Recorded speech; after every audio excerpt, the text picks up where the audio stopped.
saying hello, he said that, well, you think that you're... It got completely wrong. Yeah, okay.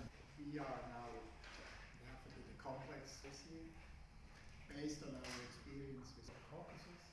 Already Swiss time we have... ბატონი ბეხლერი საქართველოს ძალიან დიდი ხნის მეგობარია, ის 4 წელი ჩვენს ქვეყანაში ელჩი იყო შვეიცარიის და ძალიან სასიამოვნოა, როდესაც ასეთი დიპლომატები კონკრეტულ ქვეყანაში მუშაობის გამოსვლების მქონე დიპლომატები ინიშნებიან სპეციალურ წარმომადგენლად. EUTOS მოგეხსენებათ, რომ აგვისტოს ომის შემდეგ სამწუხაროდ ოფისი აღარ აქვს ჩვენს ქვეყანაში და მათი საქმიანობა ჩაზღუდულია, ამიტომ გასულ კვირას მე ვენაში მქონდა შესაძლებლობა გემდივანთან შეხვედრის, ასევე ბევრი შეხვედრა გავმართე, ბევრ კონკრეტულ თემაზე მიმართულებაზე, შესაძლებლობებზე იყო საუბარი, როგორ ორხრივი ურთიერთობებით, როგორ მოვახერხოთ, რომ EUTOS ფუნქციონირება რაღაც ფორმით მაინც აღდგეს საქართველოში და ბატონ ბეხლერთან დღევანდელ შეხვედრაზე ძირითადად ამ თემებზე ვისაუბრეთ. ის EUTOS სპეციალური წარმომადგენელია სამხრეთ კავკასიაში, ბუნებრივია მისი მანდატი გამომდინარე იქიდან, რომ ჟენევის დისკუსიების მონაწილეა EUTO თანათავმჯდომარეა უფროსწორედ.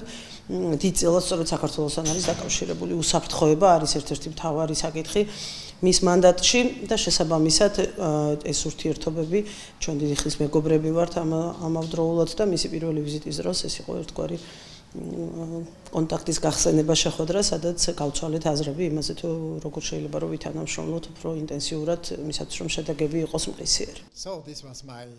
EUTOS სპეციალური დესპანის რანგში საქართველოს თავდაცვის სამინისტროს პირველად ვესტუმრე.